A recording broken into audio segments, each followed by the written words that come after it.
Selamat datang di pembahasan mendalam kita kali ini. Kita akan mengupas bareng-bareng materi yang menarik banget buat Anda nih. Iya, Kita dapat kutipan dari buku Jared Diamond, judulnya Collapse, How Societies Choose to Fail or Succeed. betul. Buku yang penting ini. Nah, kita mau coba cari tahu bareng Anda, kenapa sih peradaban-peradaban hebat di masa lalu itu kok bisa ya hancur lebur gitu?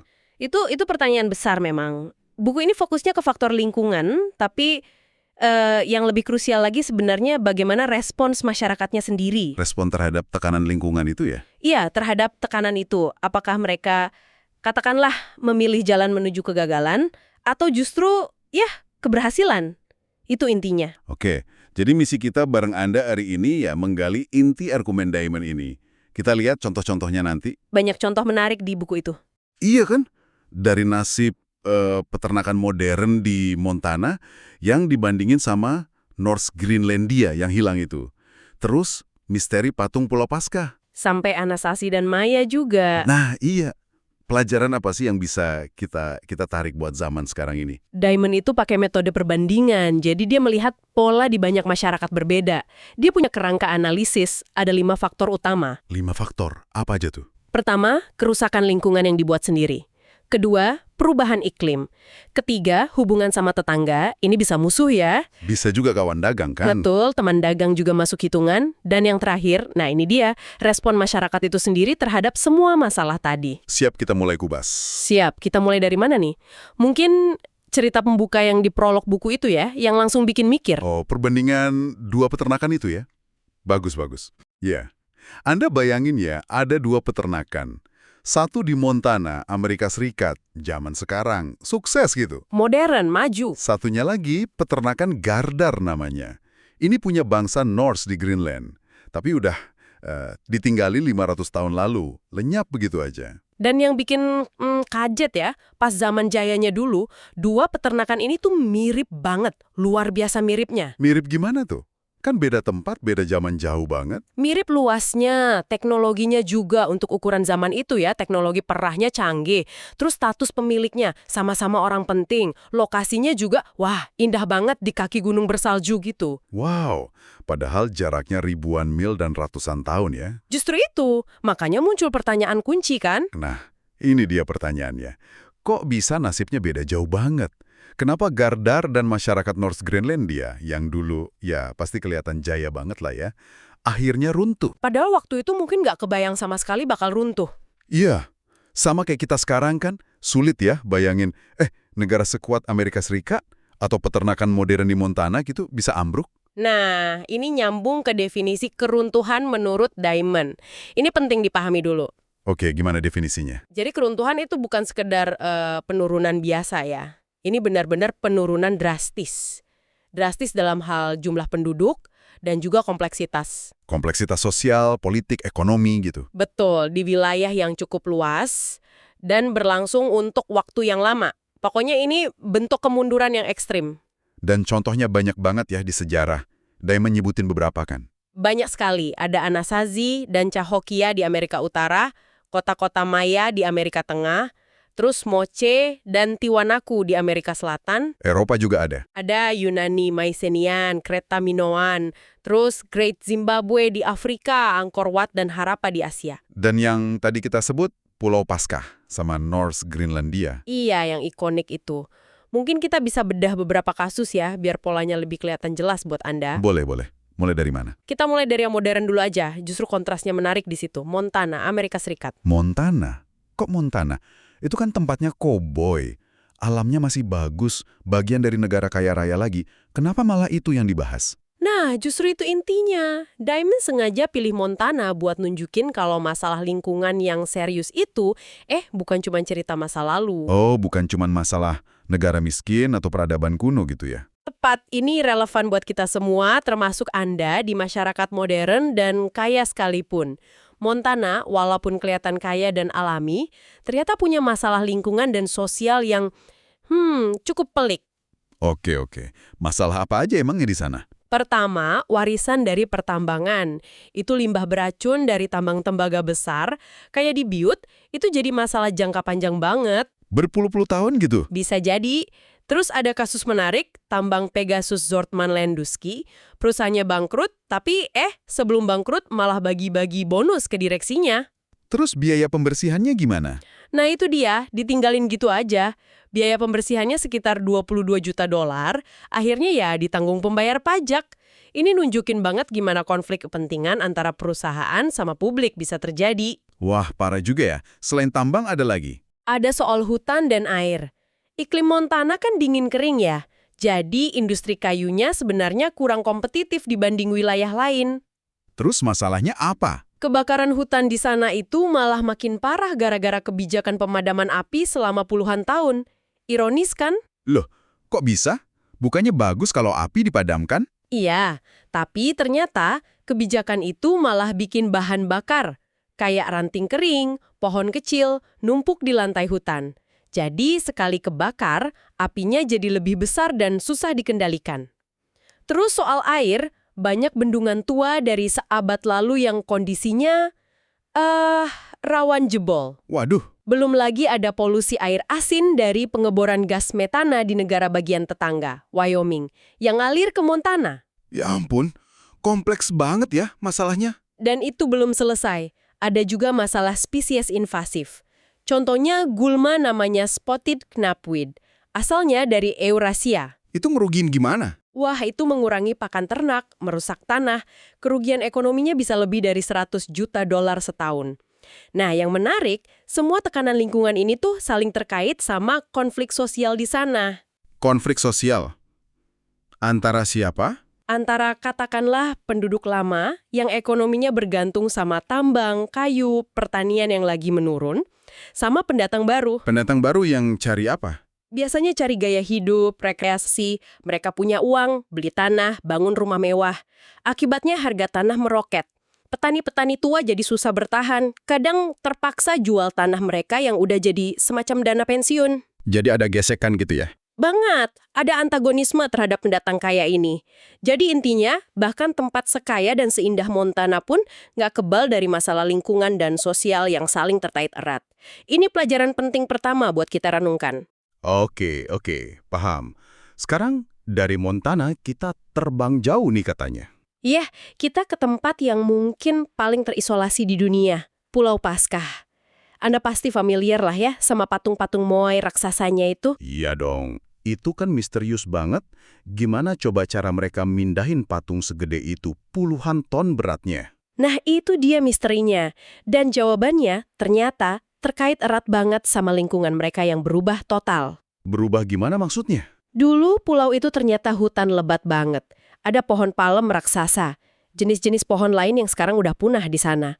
Tapi kemudian hutannya habis ditebangi. Ditebangi, buat apa sebanyak itu? Macam-macam alasannya. Buat kayu bakar pastinya, terus buat kremasi jenazah, mereka dulu kremasinya massal gitu. Buat buka lahan kebun juga. Terus ini menarik, buat bikin kano laut yang besar, ternyata makanan utama mereka di awal-awal itu lumba-lumba sama tuna dari laut dalam. Butuh kano besar kan buat nangkepnya? Oh, jadi bukan cuma ikan pantai ya? Bukan. Dan tentu saja buat mindahin patung-patung Moai itu, butuh kayu banyak buat bikin gelondongan atau semacam rel mungkin ya. Bahkan, tikus yang mungkin kebawa sama manusia pertama ke sana, itu juga ikut andil ngerusak biji palem, jadi pohonnya susah tumbuh lagi. Kapan sih proses penggundulan hutan itu terjadi? Prosesnya panjang. Dimulai nggak lama setelah manusia datang, kira-kira tahun 900 Masehi. Terus puncaknya sekitar tahun 1400 M, dan bisa dibilang selesai total sekitar tahun 1600-an. Jadi pas orang Eropa pertama, Roggeveen, datang tahun 1722, hutannya udah nggak ada sama sekali.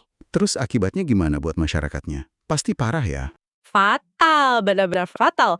Nggak ada kayu, artinya nggak bisa bikin kano laut lagi. Sumber protein penting dari laut hilang. Burung-burung darat juga banyak yang punah, karena habitatnya rusak dan mungkin diburu terus. Erosi tanah jadi parah banget. Terus sosialnya? Kacau balau, kekuasaan kepala suku digulingkan sama pemimpin militer sekitar tahun 1680. Perang saudara antar klan terjadi terus-menerus. Buktinya banyak ditemukan mata tombak dari obsidian, ada indikasi kanibalisme juga, orang-orang sampai ngungsi dan tinggal di gua-gua demi keamanan. Ya Tuhan. Tapi mereka kayaknya nggak pasrah gitu aja kan. Saya pernah baca soal adaptasi mereka yang luar biasa itu apa namanya? Litik mulch. Betul sekali. Itu menunjukkan kegigihan mereka. Jadi mereka itu sampai mindahin jutaan batu. Anda bayangkan jutaan batu berbagai ukuran buat nutupin lahan pertanian mereka. Buat apa ditutupin batu? Tujuannya banyak, melindungi tanaman dari angin kencang, menjaga kelembaban tanah, lebih lama, dan bahkan sedikit menaikkan suhu tanah di malam hari. Ini upaya yang luar biasa besar dan nggak ditemuin di pulau-pulau Polinesia lain, menunjukkan betapa putus asanya kondisi mereka saat itu. Gila ya usahanya. Tapi tetap aja, pertanyaan besarnya balik lagi. Kenapa sih mereka nebang pohon terakhir? Kok bisa senggak mikir panjang itu? Kedengarannya kan nggak masuk akal. Nah, Damon bilang ini pola yang sering terjadi. Pertama, sumber daya itu awalnya kelihatan kayak nggak ada habisnya, banyak banget. Jadi nggak kerasa kalau berkurang gitu ya? Iya, terus penurunan jangka panjangnya itu sering nggak kelihatan jelas karena ketutup sama fluktuasi jangka pendek. Kadang hutannya kelihatan tumbuh lagi sedikit, terus berkurang lagi. Jadi tren menurunnya nggak begitu kentara. Creeping normalcy gitu ya? Jadi biasa aja lihat penurunan pelan-pelan. Bisa jadi. Dan yang paling susah, mencapai kesepakatan bersama untuk ngerem. Apalagi kalau ada persaingan antar kelompok atau klan. Siapa yang mau berhenti duluan kalau yang lain terus ngambil? Susah banget. Oke. Dari pulau yang super terisolasi, kita pindah ke peradaban yang justru sangat kompleks dan terkoneksi ya. Anasazi di Chaco Canyon, New Mexico. Betul. Mereka ini hebat banget arsitekturnya. Bangunan batu raksasa, Pueblo Bonito itu kan terkenal banget. Punya jaringan jalan yang luas, menghubungkan pusat dengan permukiman-permukiman satelitnya. Keren sih. Tapi mereka juga runtuh kan, akhirnya. Masalahnya apa? Mirip sebenarnya polanya. Mereka juga rapuh. Bayangin aja, buat atap bangunan-bangunan megah mereka itu, butuh kayu pinus yang gelondongannya besar-besar banget. Kayu dari mana tuh? Di sekitar situ kan kayaknya kering ya? Nah, itu dia. Bukti dari lingkaran tahun pohon dan sarang tikus purba nunjukin kalau mereka harus ngambil kayu itu dari hutan pinus yang lokasinya makin lama makin jauh. Jadi, ya deforestasi lagi masalahnya. Selain kayu, air pasti masalah krusial juga ya di lingkungan gurun gitu? Banget. Mereka sangat bergantung sama curah hujan yang nggak bisa diprediksi. Naik turun banget. Mereka emang pintar bikin sistem bendungan dan irigasi. Tapi Tapi, pas mereka ekspansi ke lahan-lahan yang lebih pinggiran, waktu iklim lagi bagus, lagi basah gitu, itu malah jadi bumerang pas kekeringan parah datang lagi di abad ke-12. oh jadi kayak overreach gitu ya? Bisa dibilang gitu. Bukti kekeringan parahnya jelas banget dari studi lingkaran pohon, dendrokronologi itu. Ditambah lagi masalah erosi parit sungai yang disebut arroyo cutting, itu bikin permukaan air tanah jadi turun, makin susah lagi dapat air. Kalau dari sisi sosialnya gimana, Anasazi ini? Sama rata sama rasa atau ada perbedaan kelas? Wah, perbedaannya jelas banget. Ada elit yang tinggal di bangunan mega, great houses itu, sama rakyat biasa yang di rumah-rumah lebih sederhana. Kelihatan dari arsitekturnya, terus dari barang-barang mewah impor yang ditemukan di great houses. Impor apa aja emang? Ada batu pirus, bulu burung Makau dari Meksiko, perhiasan kerang dari pantai Pasifik, bahkan lonceng tembaga dari Meksiko juga. Studi kerangka juga nunjukin elit itu rata-rata lebih tinggi dan lebih sehat dibanding rakyat biasa. Jadi, kesimpulannya keruntuhan Anasazi itu kombinasi maut lagi ya? Iklim kering parah, populasi yang mungkin udah terlalu padat, sumber dayanya, kayu, air, makin menipis. Betul, dan kemungkinan sistem sosialnya sendiri jadi terlalu kompleks dan rapuh. Nggak bisa lagi didukung sama lingkungannya yang memburuk. Tapi penting dicatat, keruntuhan di Southwest AS itu nggak seragam. Faktor penyebabnya beda-beda di tiap tempat. Oh ya, contohnya? Misalnya, masalah salinisasi tanah akibat irigasi itu penting banget buat keruntuhan Hokum di Arizona. Tapi nggak sepenting itu buat Anasazi di Mesa Verde. Pelajarannya apa? Solusi yang kelihatannya brilian buat jangka pendek, kayak sistem Chaco yang kompleks, itu ternyata bisa gagal dalam jangka panjang. Dan masyarakat yang udah bertahan lama banget, Anasazi kan ratusan tahun ya di Chaco. Sekitar 600 tahun. Nah, itu pun bisa runtuh dengan relatif cepat. Ngeri juga ya. Memang. Nah, sekarang kita ke kisah tragis lainnya yang menurut saya menyoroti banget faktor pilihan budaya. North Greenlandia. Ah iya, yang tadi dibandingin sama peternakan Montana itu ya. Ini yang kontrasnya bikin penasaran banget. Kenapa orang Eropa Norse ini gagal, tapi suku Inuit atau Eskimo yang datang belakangan malah bisa bertahan hidup di lingkungan keras yang sama? Pertanyaan bagus. Lingkungannya memang ekstrim banget. Dingin. Norse ini datang pas kebetulan lagi periode agak hangat, namanya Medieval Warm Period. Tapi nggak lama kemudian, iklim mendingin lagi, masuk ke Little Ice Age. Jadi mereka rentan banget sama perubahan iklim. Ekonomi mereka gimana di sana? Bertani, berburu. Campuran. Mereka maksa bawa gaya hidup Eropa, beternak sapi. Padahal sapinya jadi kecil-kecil banget di sana dan harus dikandangin, dikasih makan jerami selama 8-9 bulan pas musim dingin. Susah payah banget. Ada domba dan kambing juga. Babi atau ayam gitu? Gagal. Nggak bisa bertahan. Jadi produksi jerami buat pakan ternak musim dingin itu vital banget. Tapi selain ternak, perburuan juga jadi makin penting seiring waktu. Oh iya, seberapa penting? Bukti dari analisis isotop karbon di kerangka mereka nunjukin porsi makanan dari laut dan buruan darat itu naik dari sekitar 20% di awal jadi sampai 80% di akhir masa pemukiman mereka. Target utamanya anjing laut sama karibu. Terus yang soal gading walrus itu? Nah, itu penting banget buat ekonomi ekspor mereka. Mereka harus berlayar jauh ke utara, ke daerah namanya Norderseta, buat berburu walrus. Gadingnya itu barang mewah yang laku banget di Eropa abad pertengahan. Itu andalan mereka buat beli barang impor yang mereka butuhin. Impor apa emangnya yang penting banget? Besi. Itu vital banget buat bikin alat-alat penting, kayak sabit buat panen jerami, kapak, paku buat kapal. Mereka nggak punya sumber besi sendiri yang bagus. Terus kayu juga impor, karena hutan asli di Greenland sedikit dan cepat habis mereka tebang. Jadi mereka bergantung banget ya sama Eropa? Sangat bergantung.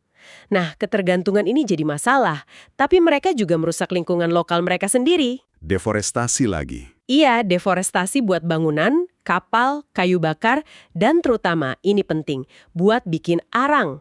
Arang itu perlu untuk peleburan dan penempaan besi. Akibatnya, mereka lama-lama kena kemiskinan besi. Saking susahnya dapat besi, mereka terpaksa pakai pasak dari kayu atau tulang ikan paus buat nyambung papan kapal, mata panahnya dibikin dari tulang karibu. Selain hutan, apalagi yang rusak? Tanah mereka juga rusak. Tanahnya tipis dan rapuh di sana. Pertumbuhannya lambat. Mereka motongin lapisan gambut atau turf secara berlebihan. Gambut dipotong buat apa? Buat bahan bangunan, dinding rumah mereka tebel banget dari gambut. Dan juga buat bahan bakar.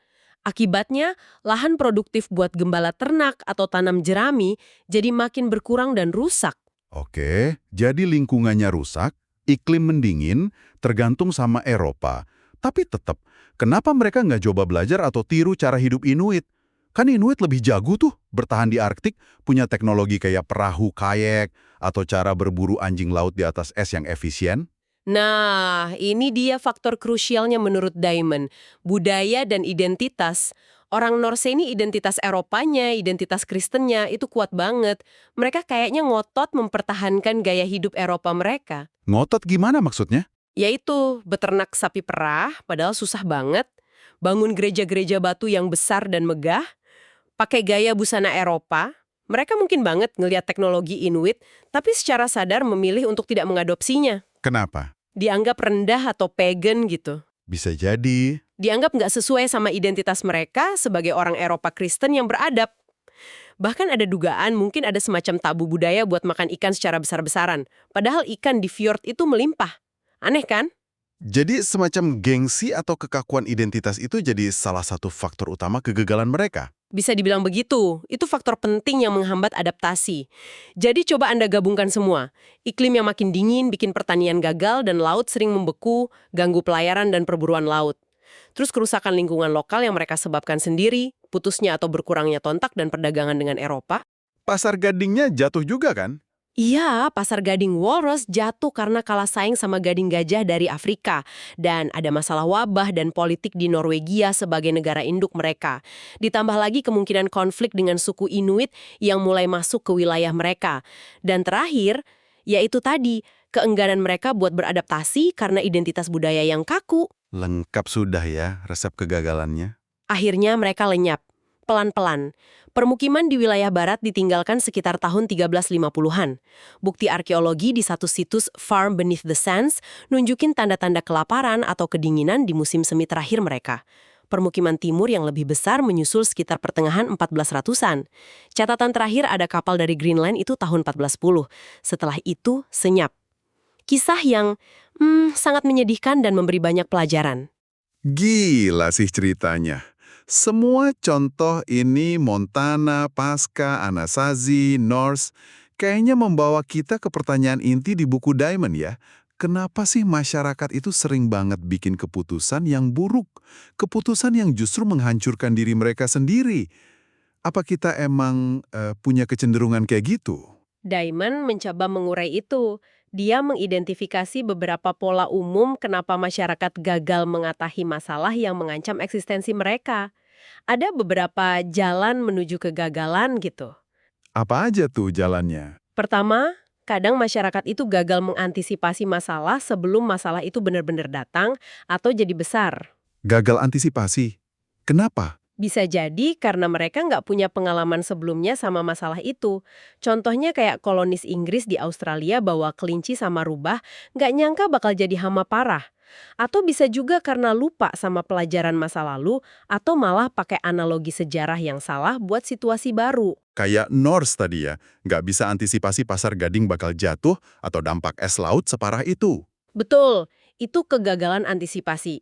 Jalan kedua adalah gagal mempersepsikan atau melihat masalah, padahal masalahnya itu sebenarnya udah ada di depan mata. Kok bisa nggak kelihatan? Masalahnya bisa jadi sifatnya tak terlihat, kayak penurunan nutrisi tanah yang pelan-pelan, atau kadar garam dalam tanah yang naik perlahan, nggak kelihatan langsung. Oke. Atau bisa juga karena para pengambil keputusan, para pemimpin atau elit, itu terisolasi secara geografis atau sosial dari dampak masalah tersebut. Mereka hidup enak di pusat, nggak ngerasain langsung kesulitan yang dialami rakyat di pinggiran. Beda kayak di New Guinea atau Tikopia yang Diamond ceritain itu ya, di mana pemimpinnya juga ikut ngerasain kalau ada gagal panen misalnya. Ketat, kontras banget. Selain itu, tren jangka panjang yang berbahaya, kayak pemanasan global sekarang, atau pendinginan di Greenland dulu, itu seringkali tersembunyi atau nggak kelihatan jelas, karena ketutup sama fluktuasi jangka pendek yang naik turun. Orang jadi susah melihat gambaran besarnya. Oke, jadi gagal antisipasi, gagal melihat. Terus apa lagi? Ini nih yang paling bikin penasaran. Kenapa seringkali kita udah tahu ada masalah, udah kelihatan jelas, tapi kok gagal bertindak untuk mengatasinya? Nah, ini bagian yang menurut saya paling relevan dan kadang bikin merinding kalau kita lihat kondisi sekarang. Diamond mengidentifikasi beberapa alasan kenapa ini terjadi. Salah satunya dia sebut perilaku rasional yang merusak, atau rational bad behavior. Rasional tapi merusak, gimana tuh maksudnya? Maksudnya, tindakan itu sebenarnya rasional kalau dilihat dari sudut pandang kepentingan individu atau kelompok tertentu, terutama dalam jangka pendek. Tapi tindakan yang sama itu justru merusak bagi masyarakat secara keseluruhan dalam jangka panjang. Bisa kasih contoh? Contoh paling jelas adalah konflik kepentingan antara elit dan massa. Para elit bisa aja terus mengeksploitasi sumber daya atau mengambil kebijakan yang mereka tahu akan merusak lingkungan atau merugikan mayoritas rakyat. Kenapa? Karena mereka merasa, secara rasional bagi mereka bisa mengisolasi diri dari konsekuensi buruknya. Mereka punya uang, punya kuasa. Kayak Raja-Raja Maya atau elit Anasazi yang tadi dibahas itu ya. Mungkin mereka sadar lingkungannya rusak, tapi toh mereka tetap hidup mewah sementara rakyatnya makin susah. Kemungkinan besar begitu. Ini beda banget kan sama situasi di Belanda misalnya, di mana hampir semua orang, kaya atau miskin, tinggal di bawah permukaan laut. Jadi mereka punya kepentingan bersama yang sangat kuat buat menjaga tanggul. Gak ada elit yang bisa kabur dari banjir. Oke, konflik elit vs massa. Ada lagi contoh rasional tapi merusak ini? Ada konsep klasik tragedi milik bersama atau tragedy of the commons. Ini terjadi kalau ada sumber daya yang dimiliki bersama, kayak padang rumput umum, hutan, atau laut lepas. Gimana ceritanya? Kalau setiap individu berpikir secara rasional demi keuntungan jangka pendeknya sendiri, misalnya, saya nambah satu sapi lagi di padang rumput ini nggak apa-apalah, yang lain juga banyak, maka kalau semua orang berpikir begitu, lama-lama sumber daya itu akan habis atau rusak parah. Semua orang akhirnya rugi. Kayak penangkapan ikan berlebih atau penebangan hutan ilegal gitu ya? Persis, susah banget mencapai kesepakatan untuk membatasi diri demi kebaikan bersama jangka panjang kalau insentif jangka pendeknya begitu kuat buat terus mengambil. Kepentingan jangka pendek seringkali menang lawan jangka panjang.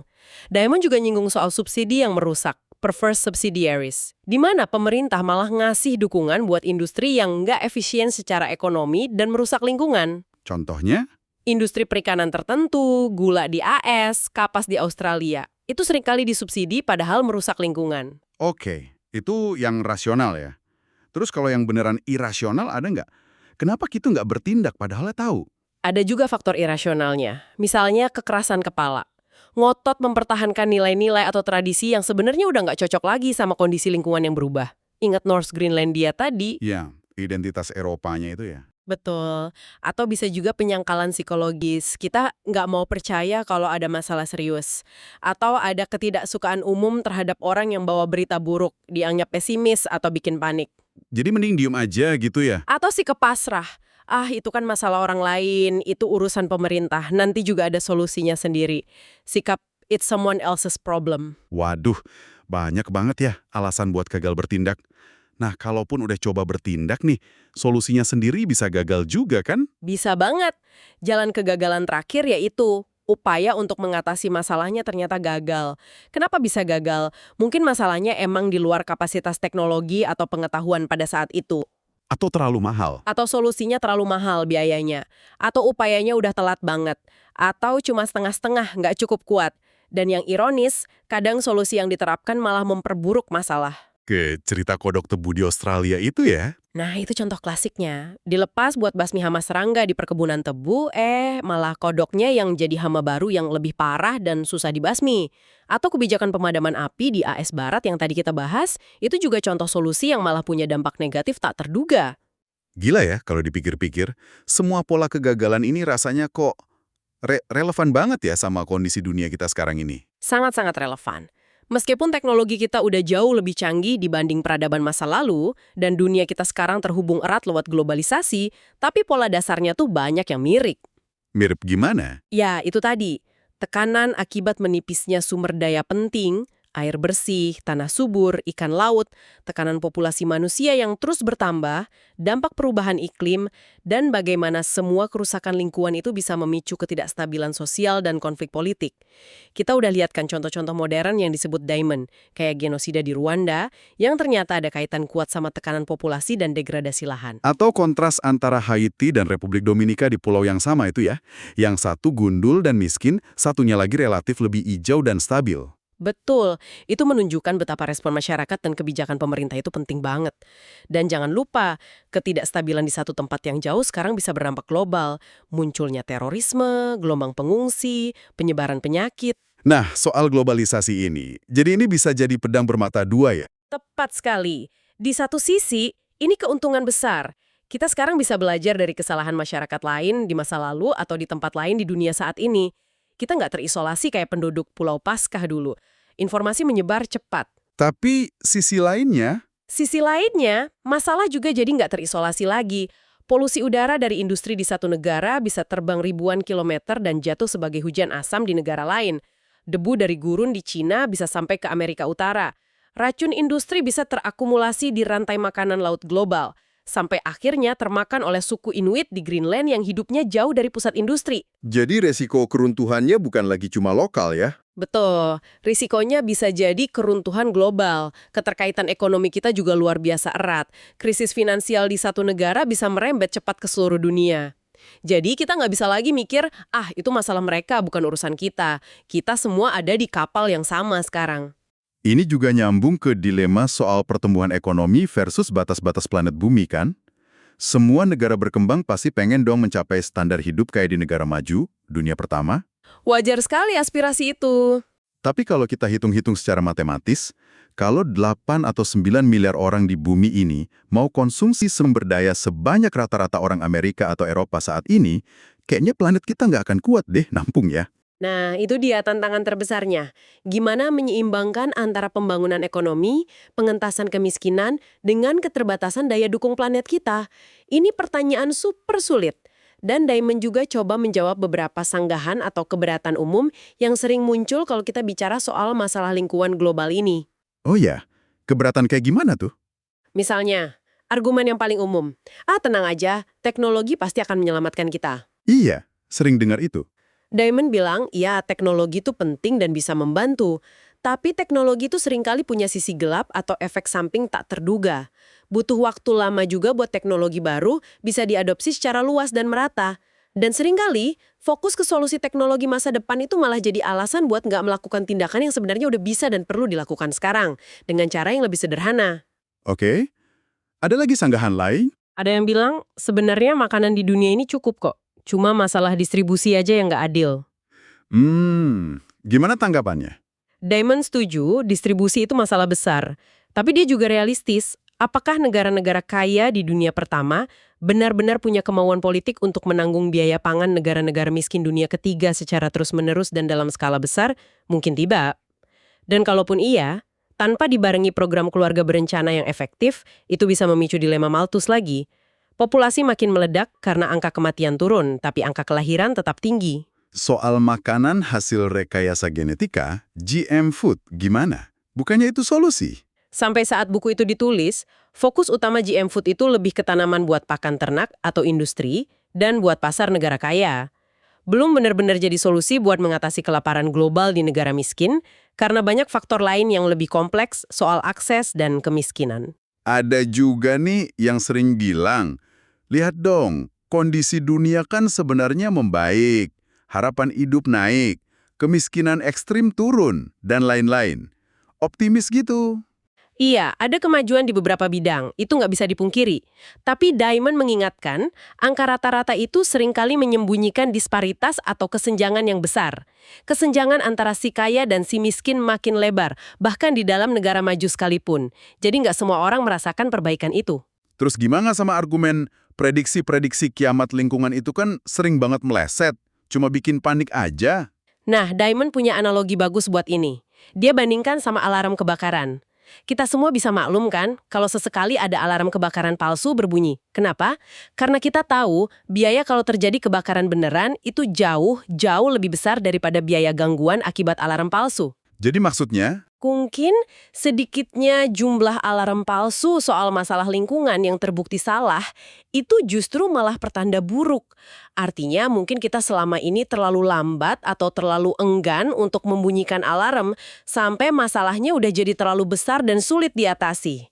Intinya, banyak sanggahan itu seringkali terlalu menyederhanakan masalah yang sebenarnya sangat kompleks dan saling terkait. Oke. Jadi setelah kita melihat semua kisah jatuh bangun peradaban ini, dari masa lalu sampai kekhawatiran masa kini, kesimpulannya gimana nih? Apa kita semua ini ditakdirkan bakal runtuh juga kayak mereka? Agak pesimis ya kedengarannya. Enggak harus begitu. Justru menurut saya, pesan utama Diamond itu sebenarnya bukan pesimisme, tapi lebih ke pilihan. Pilihan ada di tangan kita. Keruntuhan itu bukanlah takdir yang nggak bisa dihindari. Itu adalah hasil dari serangkaian pilihan buruk yang dibuat oleh masyarakat. Berarti sebaliknya juga berlaku ya? Betul. Sebaliknya, keberhasilan untuk bertahan dan berkembang secara berkelanjutan itu juga hasil dari pilihan-pilihan baik yang dibuat secara sadar. Jadi, yang paling menentukan itu adalah respon masyarakat. Itu kuncinya. Kalau gitu, masih ada alasan buat berharap dong ya? Oh, tentu saja ada. Diamond sendiri menutup bukunya dengan nada harapan, meskipun harapan yang realistis ya, bukan harapan naif. Ada beberapa alasan kuat untuk tetap optimis. Apa aja itu alasannya? Pertama, ya tadi itu, keuntungan dari globalisasi. Kita bisa belajar dari pengalaman global, baik kesalahan maupun keberhasilan orang lain di masa lalu dan di tempat lain saat ini. Nggak kayak Pulau Paskah yang terisolasi total. Kesadaran akan masalah lingkungan secara global juga terus meningkat kan? Iya sih, makin banyak dibicarakan. 2, penting banget untuk diingat. Ada kok contoh-contoh masyarakat yang berhasil mengelola lingkungan mereka secara berabad-abad. Diamond kasih contoh Jepang di era Tokugawa yang berhasil mengatasi deforestasi parah. Atau masyarakat tradisional di dataran tinggi New Guinea dan pulau kecil Tikopia di Pasifik. Mereka bisa, kenapa kita enggak? Mereka punya kearifan lokal gitu ya? Bisa jadi, atau sistem sosial dan aturan yang memang dirancang untuk keberlanjutan jangka panjang. Ketiga, kebijakan proaktif itu mungkin dilakukan. Pemerintah punya kapasitas untuk mengambil tindakan tegas kalau memang ada kemauan politik. Contoh ekstrimnya, kebijakan satu anak di China.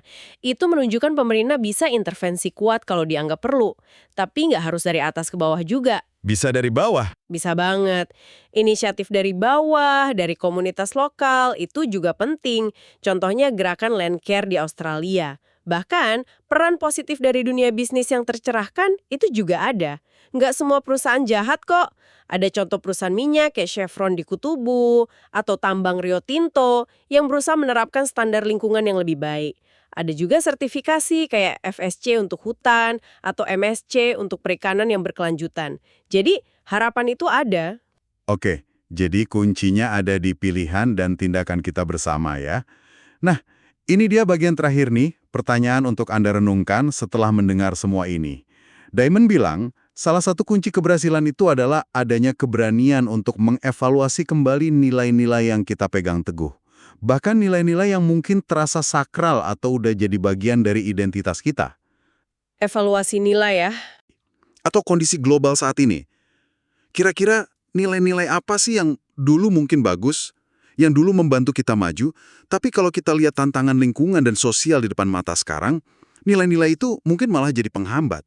Malah bikin kita susah beradaptasi atau bikin pilihan sulit. Pilihan sulit bahkan mungkin menyakitkan ya. Bisa jadi. Pilihan menyakitkan apa yang mungkin perlu kita buat sebagai individu, sebagai masyarakat, sebagai umat manusia, demi masa depan yang lebih berkelanjutan buat anak cucu kita nanti. Wah, itu pertanyaan berat, tapi penting banget buat kita pikirkan bersama-sama ya. Nggak ada jawaban mudah pastinya. Betul sekali. Diskusi yang sangat mendalam dan jujur aja bikin mikir keras hari ini. Terima kasih banyak sudah menyimak pembahasan kita kali ini. Terima kasih juga. Sampai jumpa di pembahasan berikutnya.